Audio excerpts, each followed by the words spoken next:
आपको जहाँ भी जो भी क्वेश्चन होगा वो हम लोग सॉल्व करेंगे।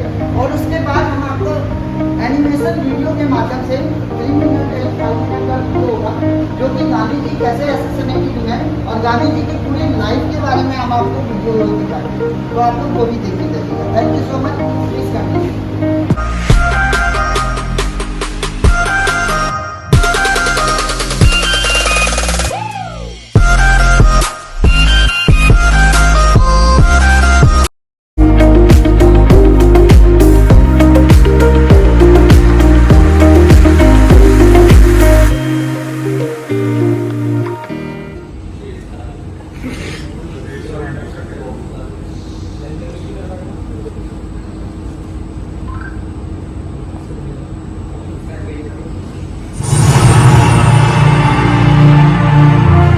एक इंसान की शख्सियत के कई आयाम होते हैं। उसे बनाने में कई घटनाओं और प्रक्रियाओं का हाथ होता है, और गांधी से ज्यादा घटनाओं और प्रक्रियाओं का किसने अनुभव किया होगा?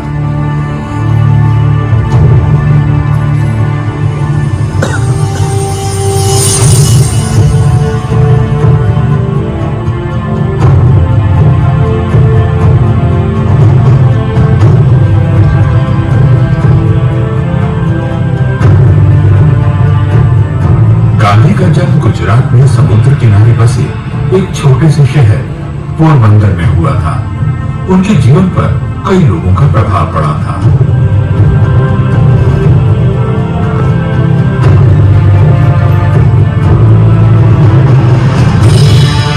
इनमें उनकी मां, पिता,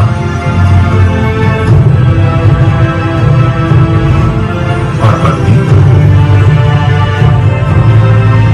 कवि शामल पर और श्रीमद राजचंद्र शामिल थे।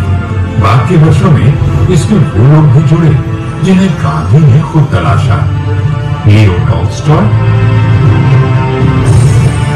और जॉन रस्किन ऐसी ही कुछ प्रतिभाएं थी। गांधी पर इनका प्रभाव सारी उम्र रहने वाला था।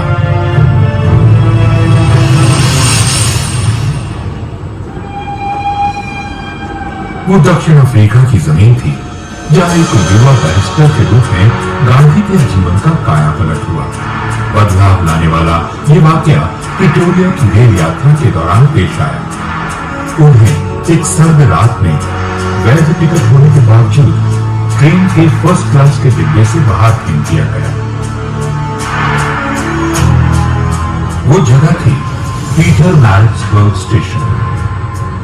सर्द रात में रेलवे प्लेटफॉर्म पर फेंके जाने के बावजूद गांधी गिरे नहीं, बल्कि ऊंची उड़ान भरने वाले ऐसे इंसान बन गए जो आगे चलकर पूरी दुनिया की उम्मीद बनने वाले थे। एक नौजवान महत्वाकांक्षी वकील के साथ आखिर ऐसा क्या हुआ जिसने उसके लक्ष्य को जड़ से ही बदल दिया? उसके लिए रंग और जाति के आधार पर भेदभाव करने वाला कानून न्याय की हार थी। इसीलिए न्याय को किसी दूसरे रास्ते से हासिल करने की जरूरत थी।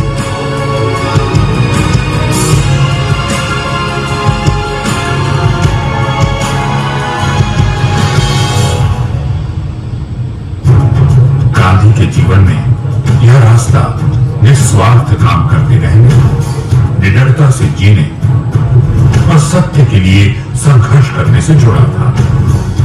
इन तीनों का मेल ही सत्याग्रह था। सत्याग्रह जो अन्याय से लड़ने और आजादी व सम्मान से जीने के लिए महात्मा के आजीवन संघर्ष की आधारशिला बनने जा रहा था। एक सत्याग्रही में सत्य के लिए एक निर्भीक लगाव होता है। इसे वो किसी कीमत पर नहीं छोड़ सकता, यहाँ तक कि अपने देश के लिए भी नहीं। ये उसे किसी भी तरह के झूठ का सहारा लेने की स्वीकृति भी नहीं देता। गांधी के सत्याग्रह को आकार देने में दक्षिण अफ्रीका के काले कानून का भी बड़ा हाथ रहा। इस कानून में गोरों के अलावा हर इंसान को मुजरिमों की तरह हर वक्त अपने साथ अपनी उंगलियों के निशान वाला पहचान पत्र इसी कानून ने गांधी को लोगों के बीच सत्याग्रह की पहचान बनाने के लिए प्रेरित किया। इसका मूल विचार बिना डरे अहिंसा से दमन और अन्याय का सामना करना था। यह सत्य और न्याय के लिए अहिंसक लड़ाई थी।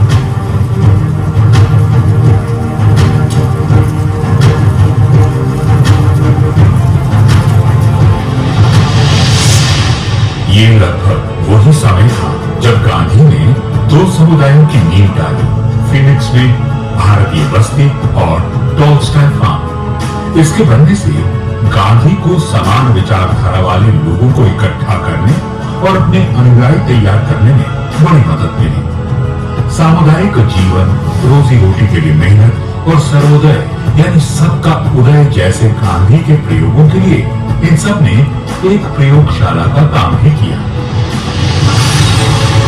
गांधी के लिए अगली चुनौती दक्षिण अफ्रीका में ब्रिटिश सरकार की ओर से लगाया गया 3 पाउंड टैक्स था। इसके शिकार बनते थे हजारों भारतीय और वो गिरमिटिया मजदूर जिनसे गुलामों की तरह मजदूरी करवाई जाती थी। उनकी एक आवाज पर रेलवे, खदानों और खेतों में काम करने वाले हजारों मजदूर एकजुट हो गए।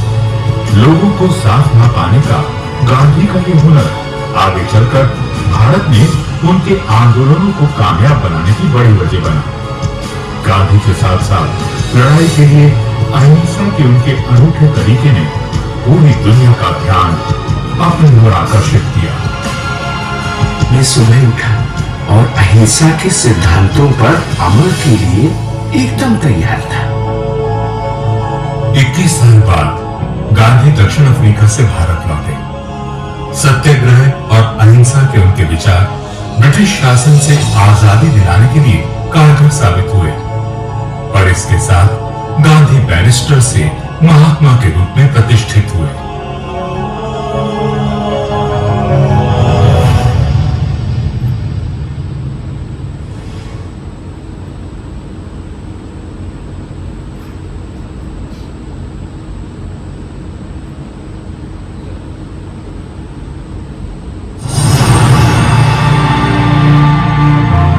एक इंसान की शख्सियत के कई आयाम होते हैं। उसे बनाने में कई घटनाओं और प्रक्रियाओं का हाथ होता है, और गांधी से ज्यादा घटनाओं और प्रक्रियाओं का किसने अनुभव किया होगा।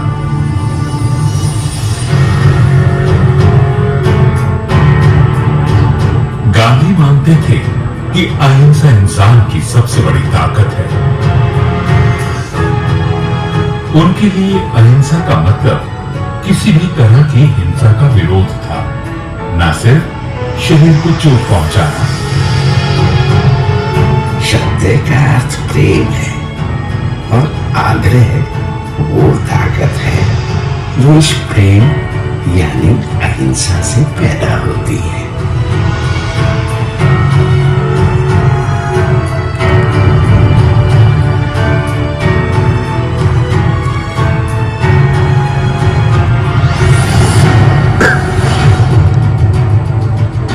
रखने वाला दिल से कायल है, पूछते ना भी हो, डरपोक तो है, जबकि अहिंसा में डर की कोई जगह नहीं होती।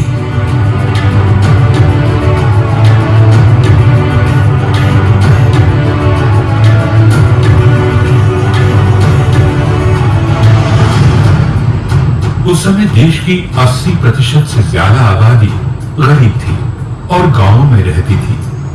गांधी मानते थे कि इन्हें गरीबी से बाहर निकाले बिना आजादी का कोई अर्थ नहीं होगा।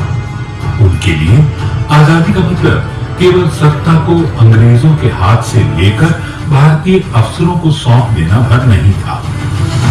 इसलिए गांधी का चंपारण से सत्याग्रह की शुरुआत करना बिल्कुल सही फैसला था।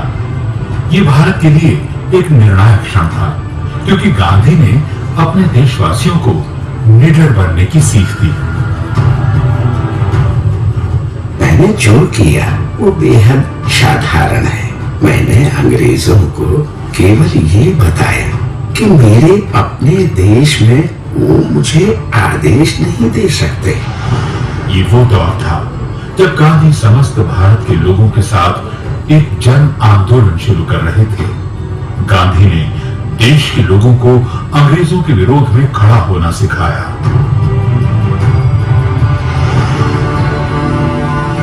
26 जनवरी 1930 को भारतीय राष्ट्रीय कांग्रेस ने पूर्ण स्वराज का ऐलान कर दिया।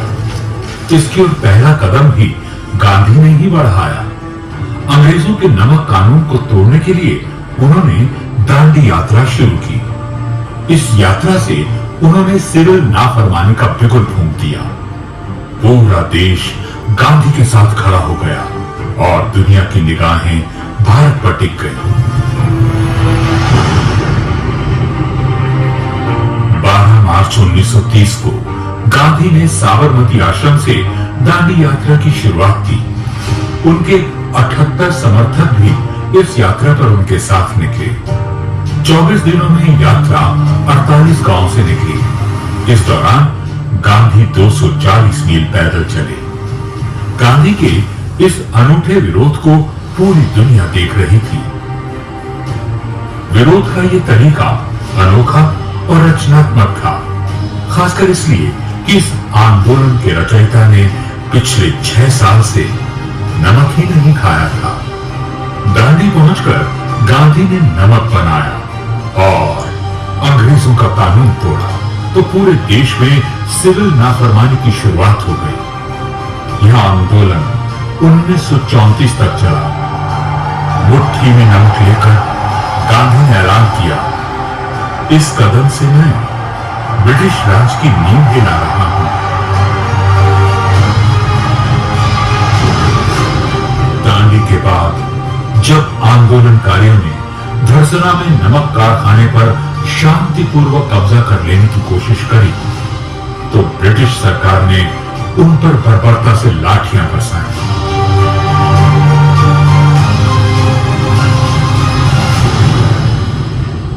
गांधी कोई भी आंदोलन शुरू करने से पहले ब्रिटिश हुक्मरानों को पत्र लिखकर आंदोलन के उद्देश्य के बारे में विस्तार से बताते थे। गांधी के इन पत्रों से उनकी महान सोच का पता चलता है। उनके लिए लक्ष्य नहीं, उस तक पहुंचने के साधन की पवित्रता भी महत्वपूर्ण थी। अच्छा काम करना है तो वो भी अच्छे साधनों से करे तो अच्छा हो सकता है, अगर बुरे साधनों से वो करे तो नहीं हो सकता। पूरे विश्व का सम्मान मिला, बल्कि उनके दुश्मनों का भी। गांधी की इन्हीं खूबियों के कारण गुरुदेव रविंद्रनाथ ठाकुर ने उन्हें महात्मा की उपाधि दी।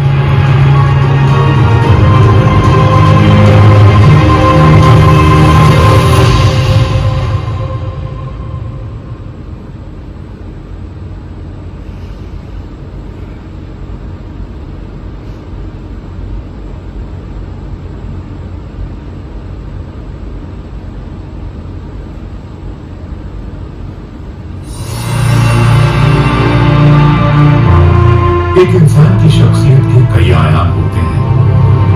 उसे बनाने में कई घटनाओं और प्रक्रियाओं का हाथ होता है और गांधी से ज्यादा घटनाओं और प्रक्रियाओं का किसने अनुभव किया होगा?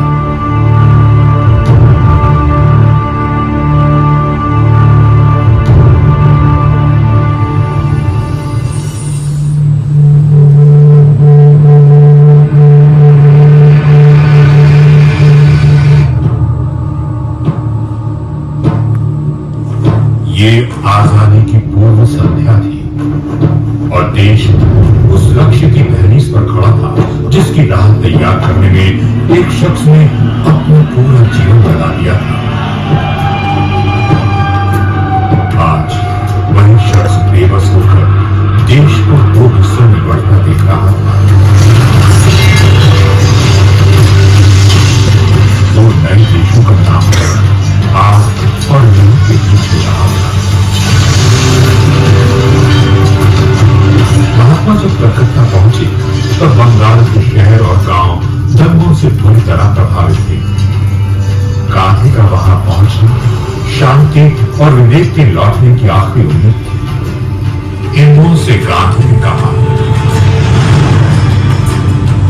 आप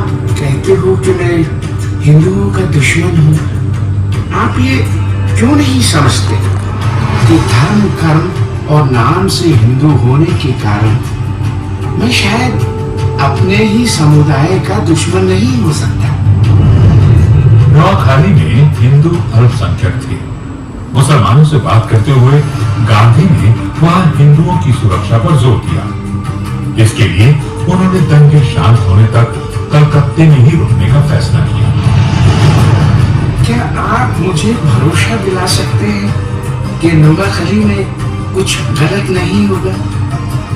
अगर वहां कुछ हुआ तो नोआखाली के लिए उपवास पर जाना मेरा अधिकार होगा। गांधी की प्रेरणा और प्रभाव से बंगाल में दंगे रुक गए। बाद में इसे कलकत्ता का चमत्कार कहा गया।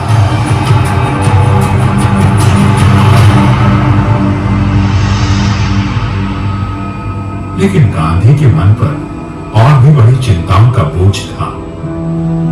कल हमें ब्रिटिश शासन से मुक्ति मिल जाएगी, पर उसके साथ ही आधी रात को भारत का बंटवारा भी हो जाएगा। इस तरह कल का दिन खुशी के साथ साथ शोक मनाने का दिन भी होगा। इस मुश्किल दौर में गांधी ने अपने प्रिय ग्रंथ भगवत गीता की शिक्षा पर अमल किया। आजादी की लड़ाई का अंतिम दौर आने तक वे इसके नतीजों से प्रभावित न होने के लिए तैयार थे। इसलिए जब आजादी मिली तो वे सब कुछ छोड़कर देश को एकजुट करने में लग गए।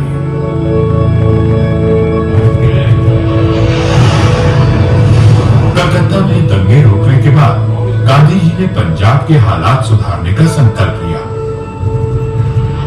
रास्ते में जब उन्होंने दिल्ली के बिगड़े हालात देखे तो पंजाब जाने की जगह दिल्ली में ही रुकने का फैसला किया।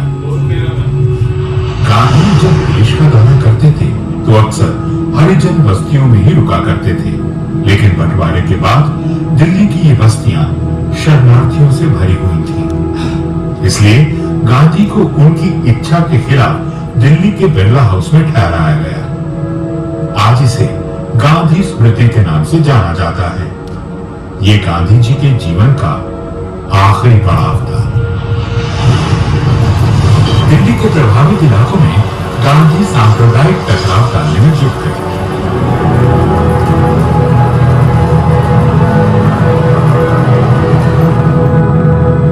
और हर शाम को बिरला हाउस में वे प्रार्थना सभा भी करते थे।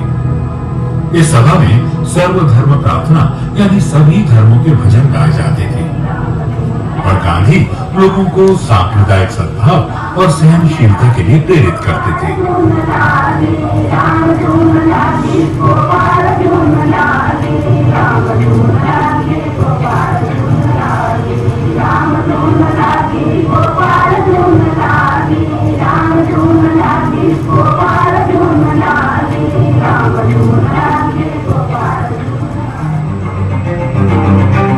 तमाम कोशिशों के बाद भी जब दिल्ली में हालात नहीं सुधरे तो गांधी जी ने उपवास करने का फैसला किया। 13 जनवरी 1948 को उन्होंने अपने जीवन का आखिरी उपवास शुरू किया। कुछ दिनों के उपवास के बाद जब उनकी तबीयत बिगड़ने लगी तो दोस्तों और नेताओं ने उनसे उपवास तोड़ने की अपील की। इस पर अपने शुभचिंतकों को भरोसा दिलाते हुए गांधी जी ने कहा, मेरी ये बिल्कुल इच्छा नहीं है कि इस उपवास को जल्दीबाजी में खत्म कर दिया जाए। ये बात ज्यादा मायने नहीं रखती कि मेरे जैसे मूर्ख की उन्मत्त इच्छाएं पूरी नहीं होती और मेरा ये उपवास ऐसे ही चलता रहता है। मैं इसके लिए जब तक जरूरी होगा इंतजार करने के लिए तैयार हूँ। गांधी का उपवास 5 दिन चला। 18 जनवरी को सभी समुदायों के नेताओं ने उन्हें शांति बहाल करने का भरोसा दिलाया। इसके बाद गांधी ने अपना उपवास खत्म कर दिया। दिल्ली में कई महीनों तक चला दंगों और हत्याओं का दौर अब खत्म हो चुका था।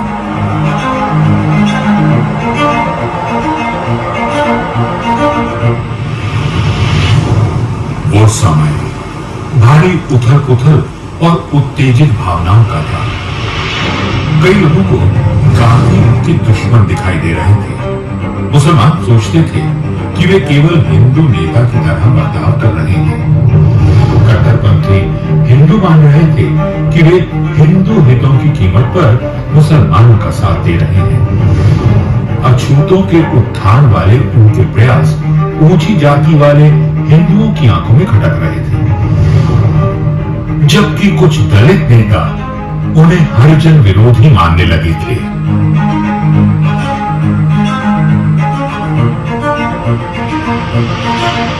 खुद की नजरों में गांधी बस ईश्वर की एक संतान थे, जैसे बाकी लोग होते हैं।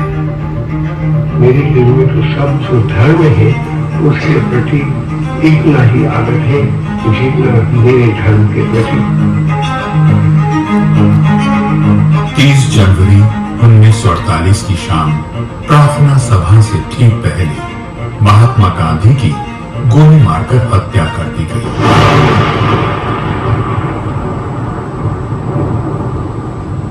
अहिंसा के लिए समर्पित जीवन का अंत हिंसा से हुआ। वैष्णव जन तो तेने कहिए, अगर मेरी मृत्यु किसी उन्मत्त की गोली से होनी है तो मैं ऐसा मुस्कुराते हुए स्वीकार करूंगा। मेरे अंतर्मन में क्रोध नहीं होगा। मेरे हृदय और होठों पर ईश्वर का ही नाम होगा। पर तुझे उपकार करे तुम्हें माया बीमार